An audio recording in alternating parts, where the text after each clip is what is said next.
let's now, if we can, go forward to week number 2.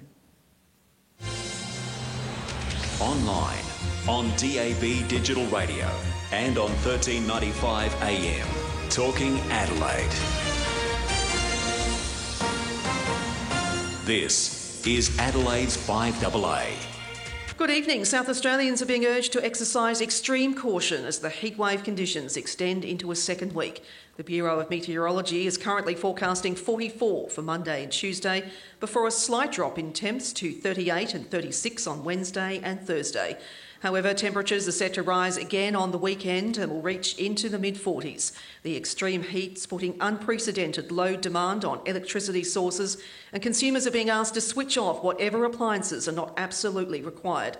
For those without air conditioning, authorities suggest heading to places where there are large industrial air conditioners, such as shopping centres, libraries and other council-run buildings. The RSPCA is calling on pet owners to keep pets inside, out of the sun and well hydrated. Native wildlife is also suffering heat stress, with the Department of Environment reporting the death of 200 endangered yellow-tailed black cockatoos and hundreds of flying foxes housed in the Botanic Gardens. Okay, now, Sandy, I'm going straight to you. The death of animals is never good, and on your watch, for God's sake!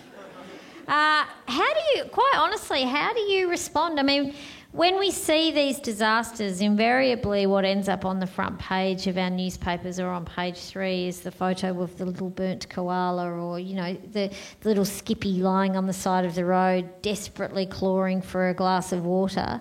How do you actually deal with this stuff? I mean, you know, we can control our own environments. We can take ourselves off to a bus station or Marion shopping centre or go and see a movie if Frank's managed to keep the power going. But what happens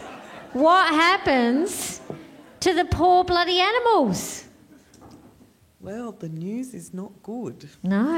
And it's the beautiful cuddly animals that make the paper that we think about, but there are a lot of animals that we don't see on the paper, and a lot of floral species, and so it's flora and fauna that are both endangered under the heat conditions that we're thinking about now. In what year are we up to? 2025. Summer. You're looking great still. Yeah, exactly. So one of the things we're trying to do now, and that's the idea back then, now, 2018, not very good at this hypothetical thing, is making plans. And that's sort of, I suppose, the theme of good management, knowing about impending heat waves, is what are the things that we can do that can actually help bring some of these impacts down. And for native wildlife particularly, having biodiversity and corridors where animals can travel across landscapes and find their way to cooler parts and better spaces and not, hit with bushfire extinctions and other things is really important. But so many of our planning decisions, so many of our development decisions don't look at corridors and other things when those decisions are being made. It just feels like it would be great to have a shopping centre here, or what should we do there? And actually the whole landscape needs to be part of our thinking. And smart planning really looks at whole landscapes, and it looks at all of those different factors and how they interrelate. So really all of the work where people are actually looking at heat island effects and how hot are things and what's the difference between that terrible astroturf compared to actual grass, all of those clever bits of information need to be put together and actually put to use. Let me tell you the difference. If you've ever thought about getting artificial turf, if you've ever thought, you know what, lawns are a little bit hard to keep up, the dog wheeze on the lawn, it gets a bit spotty, I might not make it into Home Beautiful. If you put in the fake lawn, it's 14 degrees hotter than bitumen. That is right, ladies and gents, that's your take-home message there, 14 degrees hotter, which I think is quite extraordinary indeed. Let's go now to Frank. I'm sorry, Frank. But this week, and I'm sure in 2025, we all think about you, and we all think about you with kind thoughts, because when I turn my air conditioner on, honestly, I have this thought: how many other people are turning their air conditioners on? Do we have too many air conditioners on? Are we going to be able to cope? Are our load levels too high? Maybe I am just so middle-aged and boring, but this is what goes through my head because I'm genuinely worried about our power. It's been a massive issue in the state, and you've had some of those moments that none of us would ever wish. Here's just some of our cartoons that are going up that have been prepared by the lovely Simon. He's doing an excellent job down at the front, don't you think, our live cartoonist? Doing a great job there. Frank, how do you cope with a heat wave of this magnitude at SA Power Networks? Okay. Firstly, what I should explain is just the way the industry is structured. So you've got the generators, you've got the transmission company, and then you've got SA Power Networks. So we're the distributor. Sorry, we're not laughing at you, Frank. We're laughing at Simon's cartoon. I just had to make sure. You might laugh after I finish. So at the big end of town, AEMO, the Australian Energy Market Operator, has the job of making sure the demand and supply equation is balanced across the whole country. The transmission company, you've heard of the interconnector and there's talk about having another interconnector. That's the means of transporting energy from Queensland all the way to South Australia. I mean, in reality, to expect the electrons to travel from Queensland to South Australia is a bit much, but conceptually, that whole interconnected network is aimed at enabling energy from one place to be transported many kilometres away where the demand may be different. Where we have coincidence events, as we had in 2009, and maybe 2025 is going to be like that, where multiple states are in this heatwave event, it just compounds the problem. The estimation of demand is interesting because by 2025 we'll probably see a trend towards more solar panels, more batteries. People will become a little more self-reliant in the sense that they have their own supplies. So even if the main supply goes off, they may be able to look after their own needs. That will only last for a certain period of time, of course, until the battery runs out.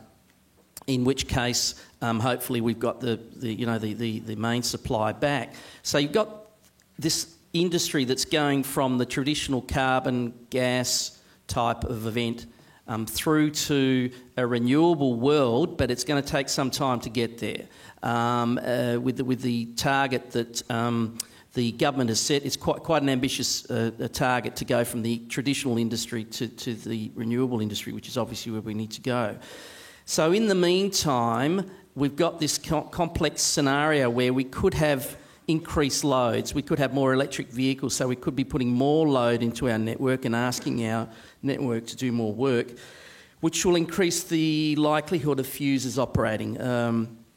Particularly in this scenario with that amount of heat, then transformers which need to cool, so as we need to cool, plant has to cool to do its job. So the hotter they get, the more heat that builds up, the less cooling they receive, the more likely it is that the plant's going to fail. So we could see quite an increase in the number of operations. Counterbalancing that is that if people have got more batteries and more solar panels, then that may take off some of the load on our transformers. So it's a bit of a mixed scenario. And so if you can jump back from 2025 back to 2018, you would be telling each and every one of us to do what we can in terms of getting our own batteries and getting our solar panels.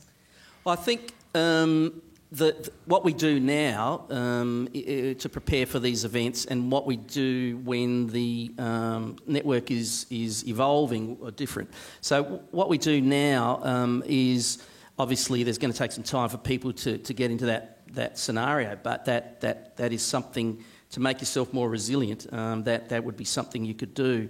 In the meantime, the way we deal with heat waves and provide our customer service is to be aware of temperatures, to try and anticipate where things might occur, to have people on standby, to go out if a fuse should blow, to try and improve and make sure our customer information is good so that people can make choices. As I think was suggested here earlier, if there is a likelihood of a heat wave and people don't have air conditioning, then then they can go to perhaps a shopping centre, this sort of thing. We try and work in with other authorities to try and minimise the impact on customers of those heat waves and the potential for fuses to blow. So whilst we try and guess where those fuses and those transformers are going to blow, it's very difficult to be explicit. We've got over 70,000 transformers. There are over 1 million joints in our network, and if one of those goes, it can lead to a power outage. So we inspect, we have a look, but things can still happen.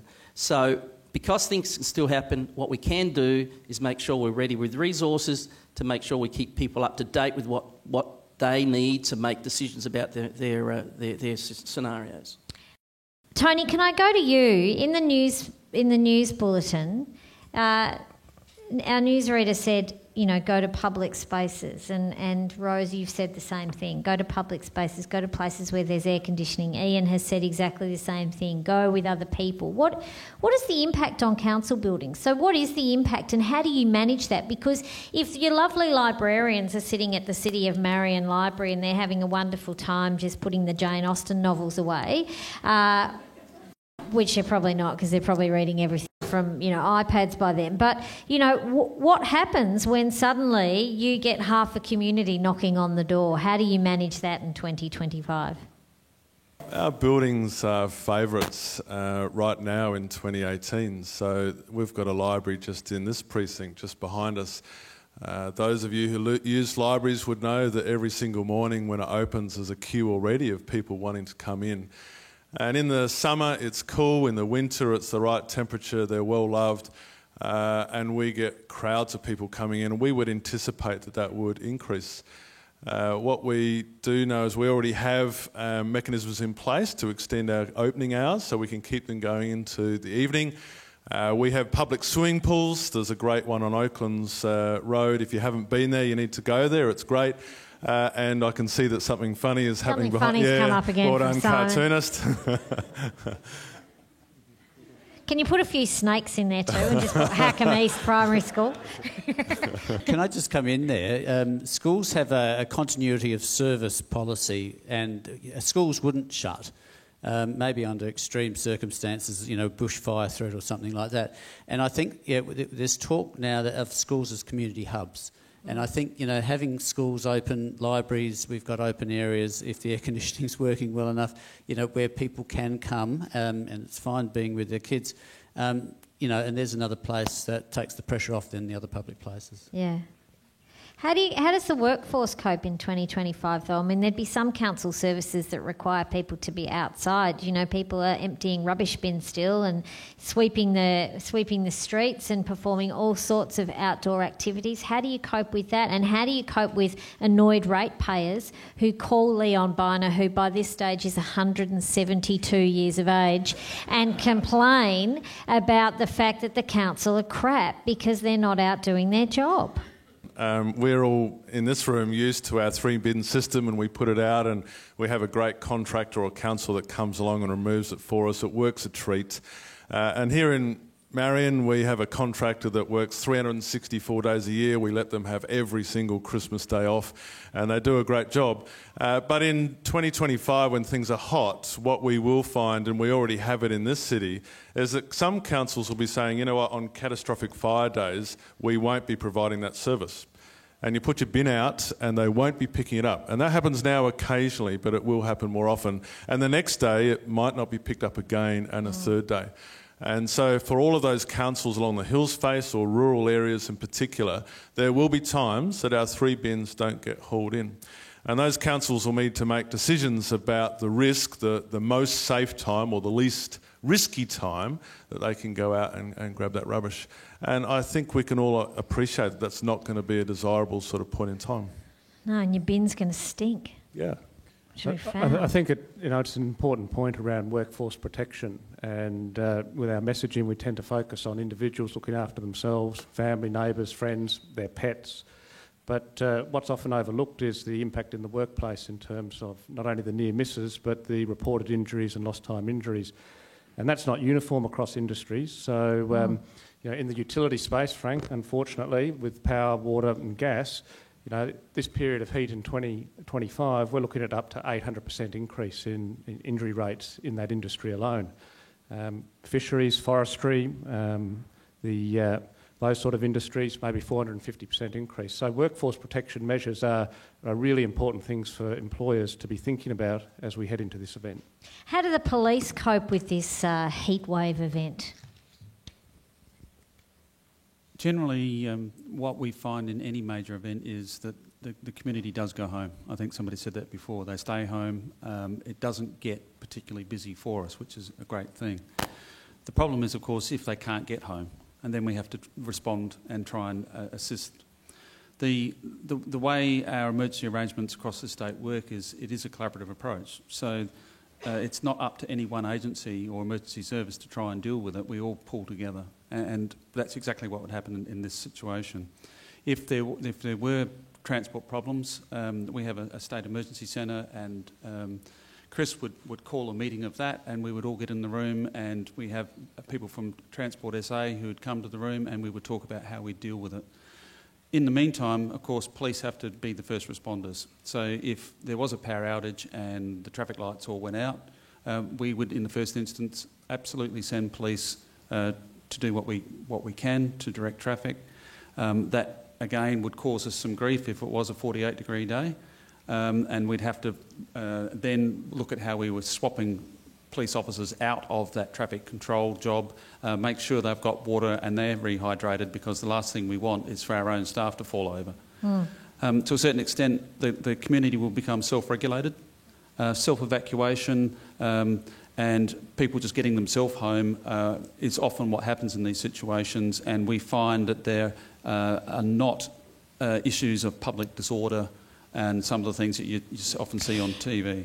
Larissa, can I talk to you now, Dr. Larissa Nichols, because Larissa has studied how communities actually do react during these times. And, we hear from Paddy that people die.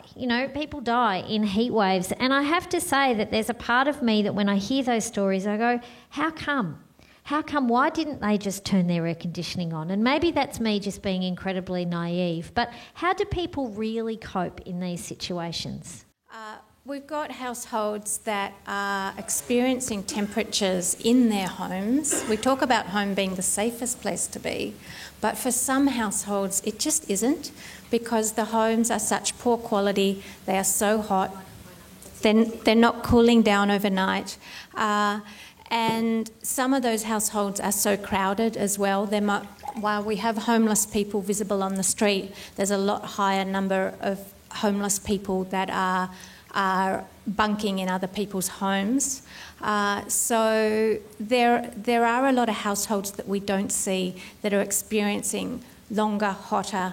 The houses aren't cooling down overnight, and they're looking to all sorts of alternatives. So, and we have elderly people that are very set in their routines. So, like my neighbour, it will be Wednesday, and that's pension day. Pension day is the day that you walk down to the market, you get your groceries, and you pay your bills. And that's going to happen no matter what the temperature forecast is. So we have those sort of issues contributing to people's vulnerability.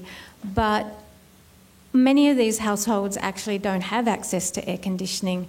It may be that it was there when they moved in, but their landlord hasn't fixed it, or their property manager hasn't responded to the request to fix it.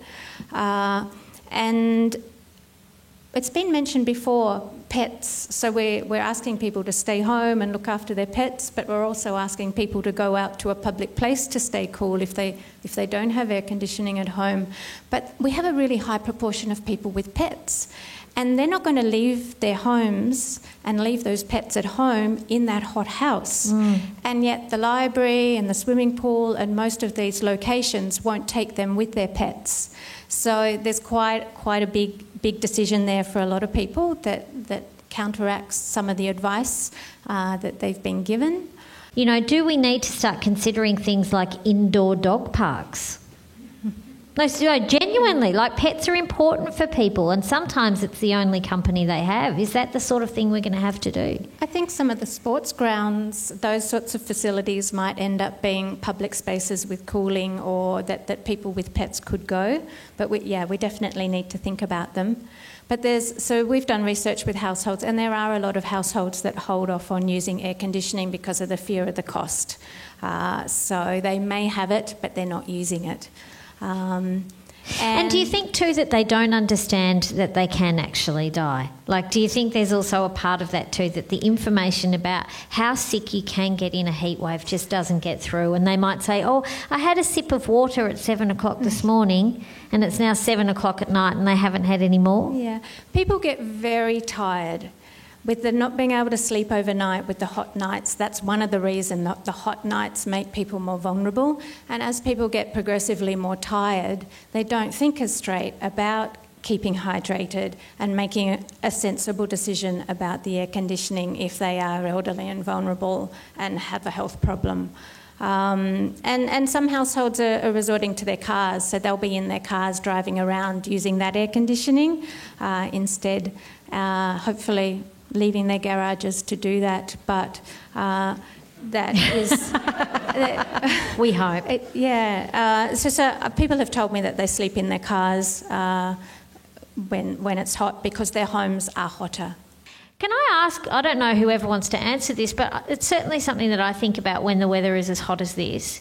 Do you all get a little bit twitchy when you get a hot north wind and it's a hot day and you think to yourself, holy moly, what's today got in store for me? Because one spark, and we know how vulnerable Adelaide and the Mount Lofty Ranges is. Sandy, you're nodding there. You do a lot of things in preparation for the fire danger season. You control all of the controlled burn-offs. How do you feel during these weather events?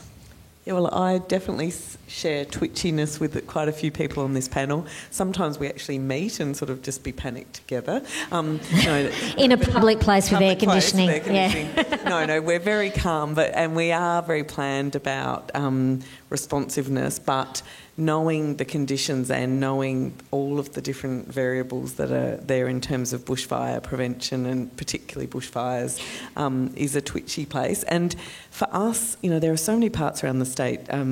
My department's basically got about 25% of South Australia's landmass, so that's a lot of places where bushfires can start. And in some of our remote parks and areas, we've had lots of instances where a fire starts and we don't even know for some time. So there's a lot of different risks that can be involved where we're all getting really good at the science behind things like preventative burns and learning the best ways to do those and still look at saving and looking at our threatened species and threatened fauna and flora, and also getting people more educated, us as community members who live around bushfire risk areas, really understanding that. And I would still say that one of the things that probably worries many of us a great deal is the number of people who feel like they live in a city, so they don't think that they live anywhere near bushfire danger, and we just know that not to be true. But there is just a lot of work still to be done in terms of that, and Chris certainly lives that.